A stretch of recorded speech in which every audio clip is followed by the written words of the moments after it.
Hi guys, நான் உங்கள் maths teacher கவிஜி. இந்த வீடியோவில் நம்ம maths aptitude questions, TNPSC, TET, bank எக்ஸாம்ஸ்க்கெலாம் கேட்கக்கூடிய கொஸ்டின்ஸ் தான் பார்க்க போகிறோம். இன்றைக்கி நம்ம எடுத்துக்கிற டாபிக் பார்த்திங்கன்னா சிம்பிளிஃபிகேஷன்லேயே நிறைய இருக்குது. நமக்கு அல்ஜிப்ராக் ஐடென்டிஸை யூஸ் பண்ணி போடக்கூடிய சம்ஸ் நிறைய இருக்குது.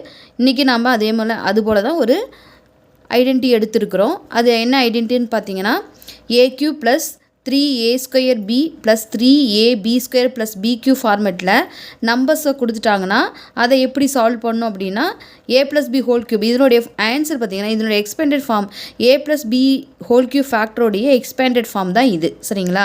ஸோ நம்ம இந்த ஃபார்முலாஸை நம்ம சின்ன வயசில் படிச்சிருக்கிறோம். நான் இன்னொரு டைம் ரீகால் பண்ணிக்கோங்க. a+b³ a³ plus 3a² b plus 3ab² plus bq இந்த ஃபார்மேட்டில் நம்பர்ஸாக கொடுத்துருவாங்க. அதாவது ஏங்கிறது 3 டைம்ஸ் இருக்கும். ரெண்டு நம்பர்ஸ் தான் இதில் இருக்கும். ஒன்று ஏ, இன்னொன்று பி. ஸோ அதுதான் நமக்கு வந்து க்யூபா, ஸ்கொயரா, சிம்பிளாக அப்படி வரும் நமக்கு. இங்கே பாருங்கள், கொஸ்டின் வந்து இந்த மாதிரி கொடுத்துருவாங்க. ஏ, அதுக்கப்புறம் 1.95 ப்ளஸ் இங்கே வந்து 2.35, அதாவது இங்கே மறுபடியும் a² வருது பாருங்கள். அப்போ இந்த இடத்துல நம்ம வந்து இது a³ கன்சிடர் பண்ணிக்கலாம். ப்ளஸ் 3 இன்ட்டு சம்திங் கொடுக்கணும். அதுக்கப்புறமா இருக்கக்கூடியது தான் இங்கே வந்து நமக்கு a² ப்ளஸ் இங்கே என்ன இருக்குது, நமக்கு 3 இன்ட்டு சம்திங்னு கொடுக்கணும். இது வந்து நமக்கு b² மாதிரி இருக்குது இல்லைங்களா, b². ஸோ அப்போ b இந்த நம்பர் வர மாதிரி தான் இங்கே நம்ம ஆல்ட்ரு பண்ணணும். ப்ளஸ் b³ வந்திருக்கு, இது வந்து bq. சரிங்களா? இப்போ நான் வந்து இந்த நம்பர் கொடுத்துருக்கு 1.95 நான் 3ஆல் டிவைட் பண்ணுறேன். பாருங்கள், 3ஆல் டிவைட் பண்ணால் என்ன ஆன்சர் வரும்? 3ஆல் டிவைட் பண்ணுங்கள். ஸோ 19 எத்தனை டைம்ஸ் இருக்குது? 6 3s are 18, ரிமைண்டர் 1 5 டைம்ஸ் இருக்கும். சரிங்களா? பாருங்கள் இங்கே 0.65. ஸோ நான் வந்து 1.35 3ஐயும் 0.65 மல்டிப்ளை பண்ணால் நமக்கு கிடைக்கக்கூடிய ஆன்சர் வந்து 1.95. ஸோ அதனால் இங்கே வந்து நம்ம 0.65ன்னு எழுதிக்கலாம். எழுதுனா இங்கே இருக்கக்கூடிய 1.95 கிடைச்சிரும். சரிங்களா? நெக்ஸ்ட்டு பார்த்தீங்கன்னா இது a² இருக்குது. ப்ளஸ் 3 இன்ட்டு அதே போல் தான் இந்த 7.05 வந்து 3ஆல் டிவைட் பண்ணிங்கன்னா உங்களுக்கு என்ன கிடைக்கும்னா b²ங்கிறது நமக்கு 0.65னா 2.35 கிடைக்கும். இங்கே வந்து நமக்கு 2.35 கிடைக்கும். அதாவது 3 இன்ட்டு a இன்ட்டு இது b² கன்சிடர் பண்ணுறோம், இது bq. ஸோ இங்கே ஏங்கிற பிளேஸில் நமக்கு என்ன இருக்குதுன்னு பார்த்தீங்கன்னா ஏங்கிற பிளேஸில் 2.35 இருக்குது. சரிங்களா? பிங்கிற பிளேஸில் நமக்கு 0.65 இருக்குது.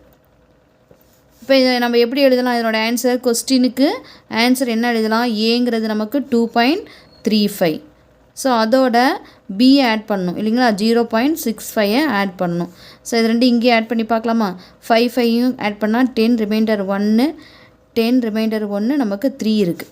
ஸோ இதுக்கு நம்ம வந்து ஹோல் க்யூப் போடணும் இல்லைங்களா. ஸோ ஹோல் க்யூப் போட்டுக்கோங்க. இது ரெண்டையும் ஆட் பண்ணிங்கன்னா 3 இருக்கும், 3³ வரும். இப்போ 3³ நமக்கு என்ன வருது? 27 வருது. ஸோ இந்த கொஸ்டினில் இந்த a³ plus 3a² b plus 3ab² plus bq ஃபார்மில் கொடுத்துருக்க கொஸ்டினை இந்த மாதிரி கன்வெர்ட் பண்ணிக்கணும், சேஞ்ச் பண்ணி எழுதிக்கணும். சேஞ்ச் பண்ணதுக்கப்புறம் a என்ன b என்ன அப்படிங்கிறது தெரிஞ்சால் ரெண்டையும் ஆட் பண்ணி அதுக்கு க்யூப் எடுக்கணும். சரிங்களா? ஸோ இதில் ஏங்கிறது நமக்கு 2.35ன்னு தெரிஞ்சுது, பிங்கிறது 0.65ன்னு தெரிஞ்சுது. நான் ரெண்டையும் ஆட் பண்ணும்போது எனக்கு ஆன்சர் 3க்கு க்யூப் போட்டேன், 3³ ஆனது 27 கிடச்சிருக்கு. சரிங்களா? இதே சேம் கொஸ்டினில் உங்களுக்கு ஒரு ஹோம்ஒர்க் கொடுத்துருக்கேன். ஸோ அதனோட ஆன்சர் கண்டுபிடிச்சி எனக்கு கமெண்ட்டில் என்ன ஆன்சர் வருங்கிறத எனக்கு சொல்லுவீங்களாம். சரிங்களா?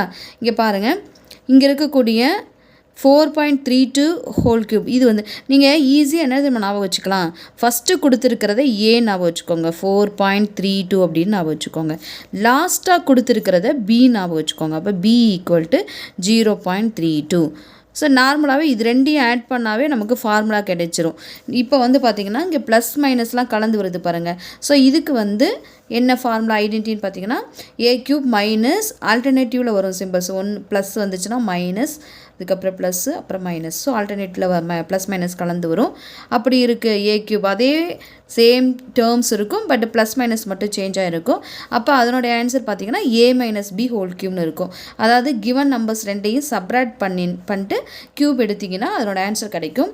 இந்த கொஸ்டினில் நமக்கு டிவைடில் பார்த்தீங்கன்னா 4 × 4 × 4ன்னு கொடுத்துருக்காங்க. ஸோ நான் நியூமரேட்டரை மட்டும் இங்கே எழுதியிருக்கேன். அப்போ டிவைடில் நீங்கள் இங்கே என்ன எழுதணும், 4 × 4 × 4 அப்படின்னு சொல்லிட்டு ஆன்சர். இதுதான் கொஸ்டின். இந்த கொஸ்டின்லேருந்து நம்ம இதை இப்படி சேஞ்ச் பண்ணி எழுதிட்டு அதுக்கப்புறமா ஏ மைனஸ் பி போடுறோம், ஹோல் கியூ போட்டு இந்த 444 இருக்குல்லையா அதை நம்ம கேன்சல் பண்ணுற மாதிரி இருக்கும். ஸோ இதனோட ஆன்சர் என்ன அப்படிங்கிறத நமக்கு நீங்கள் சொல்லணும். கமெண்ட்டில் சொல்லுங்கள் பார்க்கலாம். Thank you guys. இதை 1 or 2 டைம்ஸ் நீங்கள் போட்டு பாருங்கள், அப்போ தான் உங்களுக்கு அண்டர்ஸ்டாண்ட் ஆகும். எப்போவுமே கொஸ்டின் நான் சொல்லி கொடுத்ததுமே யாருக்கும் புரிய போகிறது கிடையாது. 2-3 முறை நம்ம அதை ரிவைஸ் பண்ணணும், ஒர்க் அவுட் பண்ணி பார்க்கணும். என்னோடய வீடியோஸை நீங்கள் இன்னொரு முறை கேட்டு கூட பார்த்துக்கலாம், சரிங்களா? அப்போ தான் அண்டர்ஸ்டாண்ட் ஆகும். யாருமே டக்குன்னு ஒரே டைமில் அண்டர்ஸ்டாண்ட் ஆகும்னு சொல்லவே முடியாது இல்லைங்களா? ஒன்ஸ் நம்ம நல்ல ஃபோக்கஸ் கொடுக்குறோம், நல்ல ஃபோக்கஸ் எடுக்கிறோம், ஒரே டைமில் புரியணும்னா நமக்கு லேசர் ஃபோக்கஸ் இருக்கணும். அப்படி இருந்தால் கண்டிப்பாக புரிஞ்சிடும். சில பேர் கொஞ்சம் கவனம் அப்படி இல்லாமல் இருந்தாங்கன்னா கண்டிப்பாக அவங்க இன்னொரு டைம் அந்த வீடியோவை பார்க்குற மாதிரி இருக்கும். ஸோ உங்களுக்கு எப்படிங்கிறத நீங்கள் எந்த டைப் அப்படிங்கிறத நீங்கள் டிசைட் பண்ணுங்கள். நல்லா லிசன் பண்ணுங்கள். இதே மாடல்ஸ் இருக்கக்கூடிய கொஷின்ஸை நீங்கள் ஒர்க் அவுட் பண்ணி பாருங்கள். ஆன்சர் உங்களுக்கு ஈஸியாக கிடைச்சிடும். Thank you guys.